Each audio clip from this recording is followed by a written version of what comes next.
ये लोग कितने भ्रष्ट हैं और आपका क्या भला कर रहे हैं, बिहार का कितना विकास कर रहे हैं। यही कारण है कि आज गूगल सर्च करने पर सबसे गरीब राज्य बिहार गिना जाता है। और चौथे हम मंत्री हमारे माननीय पंचायती राज मंत्री श्री केदार प्रसाद गुप्ता, जो यहाँ के एमएलए हैं। सीएजी के रिपोर्ट का मामला आपको मालूम है, 29,000 करोड़ का हिसाब किताब अभी पान पुर्जा नहीं मिला है। एक बड़ा आरोप है और उनको मैं बोल रहा हूँ कि वो भी अपना कागज पत्र तैयार कर लें। बहुत जल्द आपको प्रेस कॉन्फ्रेंस के माध्यम से माननीय प्रशांत जी के द्वारा एक बड़ा खुलासा किया जाएगा। उनकी श्रीमती है माननीय श्रीमती विमला गुप्ता जी, उनको जब से ये मंत्री बने हैं लाखों रुपए की दान की गई जमीन दी गई, एक बड़ा सा आलीशान बिल्डिंग बनाया जा रहा है।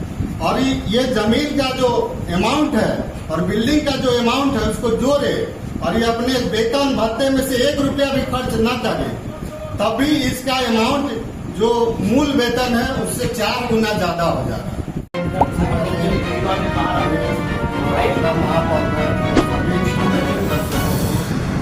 उन्हीं की तरफ से अभिनंदन पासवान पप्पू प्रखंड सुराज की तरफ से सभी दर्शकों को नवरात्रा की हार्दिक शुभकामनाएं। आज की प्रेस वार्ता इसलिए की जा रही है कि बड़े मीडिया चैनल, आप लोग इसमें संलिप्त नहीं है, बड़े मीडिया चैनल जिसको गोदी मीडिया नाम दिया गया है, वो नोटिस नहीं करते हैं, जिसके कारण भ्रष्टाचार का बड़ा आरोप आम पब्लिक तक नहीं पहुंच पाता है।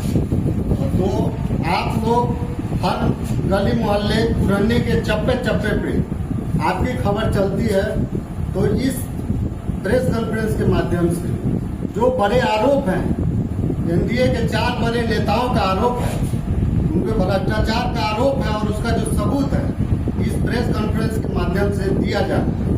तो पहले नेता शुरू करते हैं, वो है मंगल पांडे।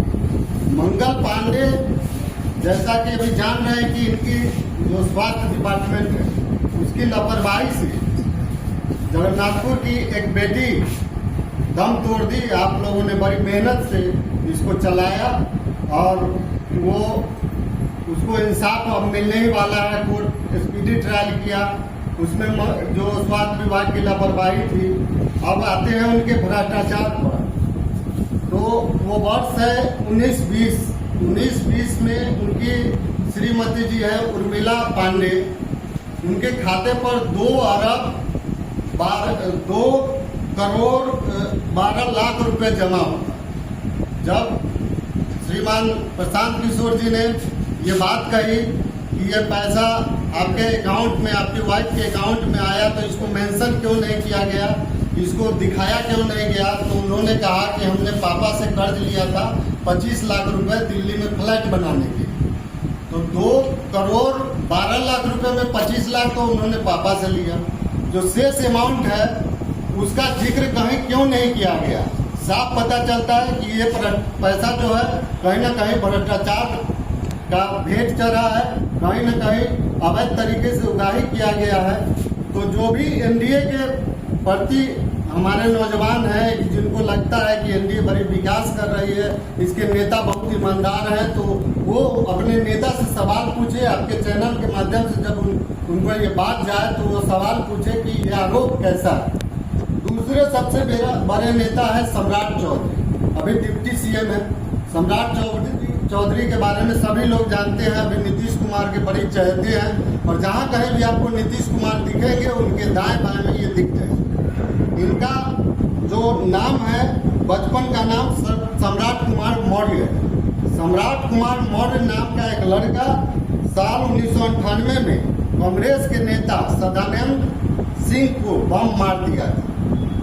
और जब इस पे केस चली तो जो इन्होंने एविडेंस दिया स्कूल का, उसमें उनको नाबालिग बताया गया और उसके आधार पे ये रिहा हो गए। यही सम्राट कुमार मौर्य बाद में अपना नाम राकेश कुमार बदल लिए। राकेश कुमार से नाम बदलकर इनका नाम अभी जो है राकेश कुमार उर्फ सम्राट चौधरी उर्फ सम्राट मौर्य है। एक तो नाम बदलने का एक्सपर्ट है, दूसरा कि जब इनका 1998 में कम एज के कारण ये बरी हो गए थे, नाबालिग माने गए थे, और कोर्ट ने इनको बरी कर दिया था।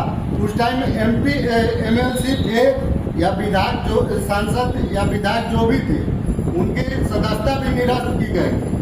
उस समय ये मैट्रिक में 1998 में 234 नंबर लाए थे और ये मैट्रिक फेल कर गए थे।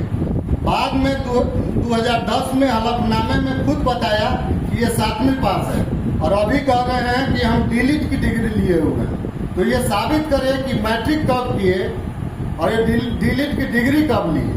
और अगर ये साबित नहीं कर पाते हैं तो ऐसे फर्जी लोगों का क्या भरोसा कि कब बिहार बेचकर नाम बदलकर इंग्लैंड, जापान, चीन में जाकर बस जाए। और तीसरे सबसे बड़े और चहेते हैं, मानस पुत्र हैं, अपने खुद कहते हैं अशोक चौधरी कि मैं मानस पुत्र हूँ नीतीश जी का। और इन पे आरोप है कि इनका एक ट्रस्ट है जो इनके समधन जी का है, जो आदरणीय किशोर कुणाल थे, वो सम्मानित व्यक्ति थे। तो जब वो ट्रस्ट चला रहे थे तो बड़ी ईमानदारी से चला रहे थे और पूरे बिहार में इनका नाम था। मैं उनको सलाम करता हूँ। जब से ये समधी बने हैं तब से उनसे जुड़े कुछ ट्रस्ट के माध्यम से सैकड़ों एकड़ जमीन, सैकड़ों कट्ठे की जमीन खरीदी गई और उनके वाइफ के, माननीय किशोर कुणाल जी के वाइफ के और सम्राट अशोक चौधरी जी के खाते से लंबी लेन देन हो रही है। तो ये लेन देन क्यों हो रही है और वो ट्रस्ट से जमीन क्यों खरीदी जा रही है और इतने अधिक मात्रा में जमीन खरीदी जा रही है, पैसा कहाँ से आ रहा है। तो ये बात जनता जाने और अपने नेता से सवाल करे और अपना जहन में ये बात डाले कि ये लोग कितने भ्रष्ट हैं और आपका क्या भला कर रहे हैं, बिहार का कितना विकास कर रहे हैं। यही कारण है कि आज गूगल सर्च करने पर सबसे गरीब राज्य बिहार गिना जाता है। और चौथे हम मंत्री, हमारे माननीय पंचायती राज मंत्री श्री केदार प्रसाद गुप्ता, जो यहाँ के MLA हैं। CA जी के रिपोर्ट का मामला आपको मालूम है, 29,000 करोड़ का हिसाब किताब अभी पान पुर्जा नहीं मिला है। एक बड़ा आरोप है और उनको मैं बोल रहा हूँ कि वो भी अपना कागज पत्र तैयार कर लें।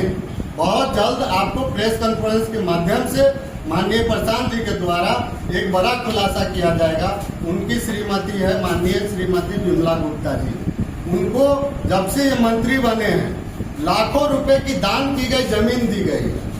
एक बड़ा सा आलीशान बिल्डिंग बनाया जा रहा है और ये जमीन का जो अमाउंट है और बिल्डिंग का जो अमाउंट है उसको जोड़े और ये अपने वेतन भत्ते में से 1 रुपया भी खर्च न करे, तभी इसका अमाउंट जो मूल वेतन है उससे 4 गुना ज्यादा हो जाता है। तो हम आपसे चाहेंगे, आप मीडिया बंधुओं से चाहेंगे कि आप सवाल करें कि अगर इस तरह का आरोप है तो लोगों को साबित करें और नहीं साबित करते हैं तो कुर्नी की जनता ये जानेगी कि वो किस कैटेगरी में जा रहे हैं और बहुत जल्दी उन पर भी बड़ा भ्रष्टाचार का आरोप लगेगा। दूसरा, उन पे वादा खिलाफी का आरोप है। उन्होंने पहली बार जब विधायक बने थे कुर्नी का, तो उन्होंने कहा था कि मैं अपने जीते जी विधायक रहते हुए मनियारी को प्रखंड बनाऊंगा और कुर्नी से PDS का जो भ्रष्टाचार है उसको खत्म कर दूंगा। और एक बार 5 साल बिता लिए, उनसे मनियारी प्रखंड नहीं बनी। अब दूसरी बार जब जीते, बाई इलेक्शन में जीते, अब मंत्री हैं, सर्वे सर्वा है, मनियारी प्रखंड का एक ईंट नहीं लगा। ये वादा खिलाफी कुर्नी की जनता से किया है उन्होंने। PDS की लूट जग जाहिर है, आपको मालूम है, सभी मीडिया चैनल को मालूम है।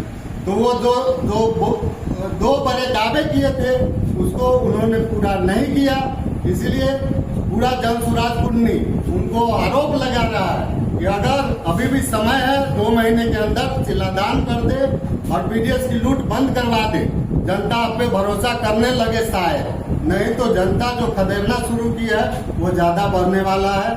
अब लास्ट में आप सभी को भी नवरात्रा की हार्दिक शुभकामनाएं देते हुए हम अरिनंदन कुमार पप्पू जनसुराज प्रखंड अध्यक्ष अपनी बात समाप्त